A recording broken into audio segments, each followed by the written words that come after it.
Okay, we're doing Unit 6, Day 1b, so we're continuing with the vectors.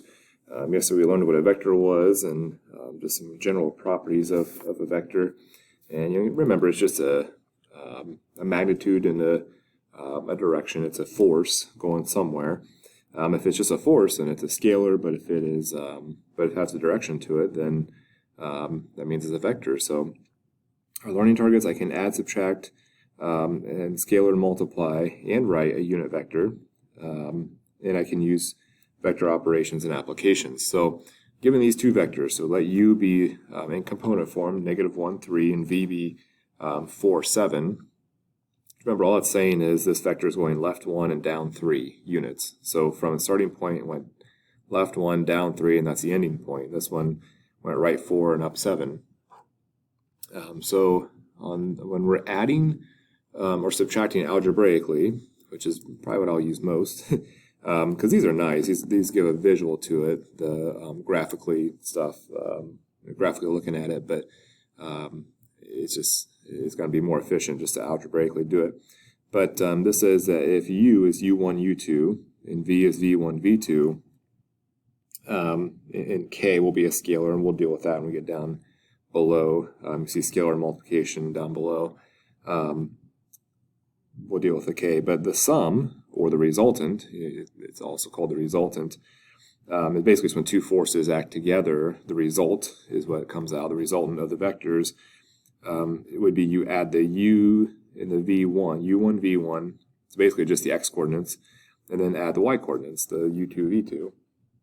So algebraically doing this, I'm going to have my answer is going to be -1 plus 4, comma, 3 plus 7. So this would be 3, comma, 10. So if you had two vectors, this being one vector, that's another one acting on the same, these forces acting on the same object, in the end it would move this far to the right and that far up. So there's a couple ways graphically doing this. Honestly, in the end, I look at it and I say, what's the big difference between these two? I think one way is a little bit faster, but so if you have a coordinate plane here, easiest way to look at it, and the one vector is they both start at the origin, so is left 1 down, or sorry, left 1 up 3. So it'd be left 1 and then up 3. So there's u, and then vector v would be right 4 and up 7. 1, 2, 3, 4, 5, 6, 7. So there's vector v. Now what we're saying is, to make a parallelogram out of this, I draw a parallel side. So this right here, I'm going to draw a side parallel to that, about like that. This here, I'm going to draw a side parallel to that. And then going from the origin to that point, this is the resultant. So maybe I'll pick a different color here. I'll make it black. This is the u plus v right here. If you notice, that's about over 3 up 10. Okay, so this was 7, 8, 9, 10, somewhere in there, which is 310. So that's visually looking at it. So if a smaller force is pushing this way, a bigger force that way, it's going to be somewhere in the middle. It's going to be somewhere in the middle, but the horizontal forces are kind of fighting each other, but the vertical forces are pushing the same direction. So they're going to go up there. So this one was right 4 units. My result was only over 3 units. So this one pushed it back a little bit. So instead of going this way, it got pushed back. Think of like the wind pushing it over. Now head to tail is essentially the same thing. You're just going to draw one vector first. So I'm going to draw the -1, +3 vector first. So there's vector u. And then where that leads off, so from this one's, the head of this one, I'm going to do the tail of the other one. So from that point, you go right 4 up 7. So right 4 would be 1, 2, 3, 4. And then I'm over here now, I'm at 3, and then you go up 7 more. So 4, 5, 6, 7, 8, 9, 10. So there's u, there's v. Again, the first one's tail and the other one's head match up, and there's u plus v. Okay, and that's the resultant. The resultant, or the sum of the two forces. Now, scalar multiplication, kind of exactly what you think. If you're distributing, you're going to distribute out the scale. So if you're taking some unit and you want to double it, we got to double the u and double the x coordinate and the y coordinate, the x component and y component. So this one was 3u. That's going to be taken 3 times the vector u plus -2 times v, which is 4, 7. So this, I'm going to triple both of those. So it'll be -3, 9 plus -8, -14. And now I'll add those together. So the resultant of that, we'll add the x's together. It'll be -11. Add the y's together, -5. And then the unit vector, this kind of seems a little bit weird. You're going to have some really weird radical answers. But what it is you're going to take your vector, and I want a new vector that's going in the same direction, but its length is 1. Okay, and the easiest way to do that is right here. I'm going to take v, vector v, and I'm going to multiply by 1 divided by its magnitude. And what that does is it scales it down to a single unit long. So like vector v here, 4, 7, the actual magnitude of that would be, what, 16 plus 49, so it would be 65. So it's actually square root of 65 units long. So a little over 8 units long, but I want to scale it down to 1 unit long, but going in the exact same direction. So I still want it to be going in this direction, exact same angle, but I want it to be 1 unit long instead of over 8 units long. So what I'm going to do is I'm going to take 1 divided by, so 1 divided by its magnitude, and its magnitude was, remember v was 4, 7, it'd be 4 squared plus 7 squared. So that's 1 over the square root of 65. And that's my scalar that I'm going to multiply 4, 7 by. So I want to multiply that by vector v. And of course I want to rationalize this when I'm done. So if I multiply this, it'd be 4 over radical 65, which would be 4 radical 65 over 65. And then this would be 7 over 65, so 7 radical 65 over 65. And this new vector here, it's 1 unit long. If you square this, add them together in a square root, it equals 1.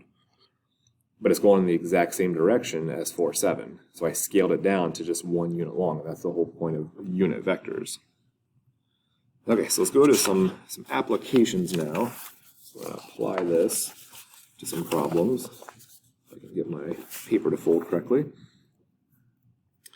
It says a DC-10 jet aircraft is flying on a bearing of 65 degrees. Now that's from north. When it says bearing, that means from north at 500 miles per hour. So find the component form of the velocity. So we're saying as it's flying, here's north. As it's flying northeast, how fast east is it going? How fast north is it going? And it's not going to add up together to be 500 because those would make the sides of a triangle. So to find the component form, again, they gave us 65, but I'm going to use a 25. So basically I'm just breaking it down like this. I'm looking at these two vectors right here. So I'm really just trying to find the adjacent side and the opposite side. And we told you that to find the x-coordinate, cosine tells you x, sine tells you y. So, and then the 500 is always out front. So it's going to, if I say adjacent over hypotenuse, well, eventually you multiply the 500 over. So it's going to be 500 cosine 25, comma 500 sine 25. And you can put those in the calculator I already have. So 453.15, which just means if it's traveling this way, if you were just staying to the side and looking at how far to the east, how fast the east is going, it's going 453 miles per hour east. Even though it's kind of moving to the right and away from you. If I'm standing right here and my eyeball is the tip of the pen, I'm looking forward, it's going to look like it's going this way at 453 miles per hour. Even though it's going that way at 500 miles per hour. If I was standing over here, again, the tip of the pen looking straight over at it, it looks like it's going 211 miles per hour. Even though it's going 500 at an angle, from this it looks like it's traveling this way at a little over 200 miles an hour. So those are the components. This is east and west, and that's north and south. Pilot Megan McCarty's flight plan has her leaving San Francisco International Airport, flying a Boeing 727 due east. So she wants to go east. There's a 65-mile-an-hour wind with a bearing of 60 degrees. Find the compass heading. So basically what we're saying is, we'll say, right here is the airport. She wants to get here. There's a wind blowing. I said 65. It's going this way. It's 60 degrees, and it's 65 miles per hour. So if she starts flying straight east, the wind's going to blow her this way. She's going to be off course. So she needs to come this way a little bit. That way the wind will blow her back to the spot where she's trying to land. So we'll just say, she's going to fly this. I'm just going to draw it in. I really don't know how far. I'm just going to draw this in. I know that this is theta degrees. I don't know what degrees she's supposed to do, but I do know that she's going 450 miles per hour. I want to get here. I want to land right there. So let's call this B. That's the airplane. This is A. We'll say this is C, and that's D. And no good reason why I named it what I did. You could have used any letters. But AC is going to be the wind. AB is the airplane velocity, and then AD is where I want to go. So basically, I need vector AD to be the sum of AB and AC, because this will be the result. So kind of see that parallelogram effect there. So let's see. Now AD, in component form, I need this to be up 0. That's the only thing I know about it. I need to go this way. I don't know how far. I don't know how fast I'll be traveling, how fast it'll look like I'm traveling. It's going to be faster than 450 because the wind is actually pushing to the right too, so it's going to speed me up a little bit. It's not going to speed me up 65 degrees or 65 miles per hour, but it'll help. AB in component form, well, the x component is going to be, remember, cosine, so 450 cosine of some theta, and then the y component will be 450 sine of some theta that I'm trying to find, plus, and this one is going to be 65 cosine. This is 60, but this is going to be a 30 degree, so I want to do from the same, do right, so I'm going to say 30. This is 65 sine 30. Kind of getting off my paper here, but think, how can I do this? Well, I know that this needs to equal 0, so this plus this, looking at the resultant and the math for the resultant, I need these y components to add together to be 0. So that means 450 sine theta plus 65 sine 30 needs to equal 0. Bring that over, so 450 sine theta needs to equal negative 65 sine 30, and then divide by 450. And that'll give me the sine, so I'm actually going to do the inverse sine of this. So theta is going to equal the inverse sine of negative 65 sine 30 over 450. Okay, so type that in the calculator. You get negative 4.14. So that means I'm going to open up this way, 4.14. Now they did ask, find the compass bearing that she should follow. So, this is down 4 degrees. My compass bearing is going to be 90 plus that 4 degrees. So the bearing is going to be 94.14 degrees. So I'll circle that. That's one of my answers. And then it says, how fast will she be going? Well, I just found out, so the theta is negative 4.14. So I'm going to take 450 cosine negative 4.14, add it to 65 cosine 30. 65 cosine 30. Now, no variables here to solve for. This just equals that component right there. So this will equal my speed. Type those in the calculator. You get ground speed of 505.12 miles per hour. Let's see, miles per hour. So that would be her ground speed. Sorry, I didn't give you a lot of space to work there. And the last one now, you got a force. A 30-pound force just keeps the box from sliding down, which basically tells me that this is pushing this way at 30 pounds, and there's a force back 30 pounds that's keeping it, so it's set still. We call that, it's like a static, boy, I can't think of the word now, but it's a static motion here. Like if nothing's moving, so that means the forces are equal. So there must be a 30-pound force this way. That means AD pushing this way is 30 pounds. So I think AD, I know right off the bat, is 30 pounds. The incline's on a 20-degree, so this is up 20 degrees. That means this is 20 degrees from straight down. So let's see. I want to know the weight of the box. Well, the weight of the box would be AB. So AB is what I'm trying to find. And let's see here. So somewhere we can make a triangle. So I'm going to use this triangle right here. Okay, so that right there, and that is a right angle there. So, and this is 20 degrees in here. So AD is the same thing as BC. So if I can find BC, I can find AD because those are parallel to each other. I know that, I'm sorry, BC is 30 because AD is the same thing. So this would be 30 here also. So I know that the sine of 20, and I chose sine because I want AB, so opposite over hypotenuse. So this is the side opposite 20, this is the hypotenuse of that triangle.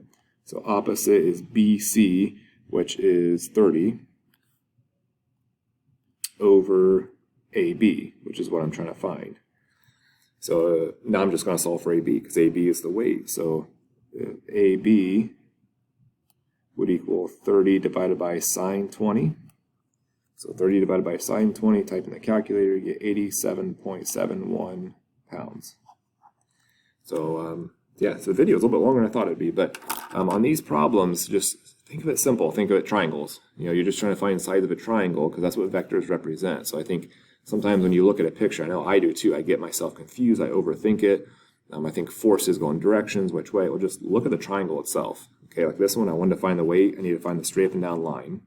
I know some triangle stuff, you know, fill in the sides you know, and solve for what you're trying to find.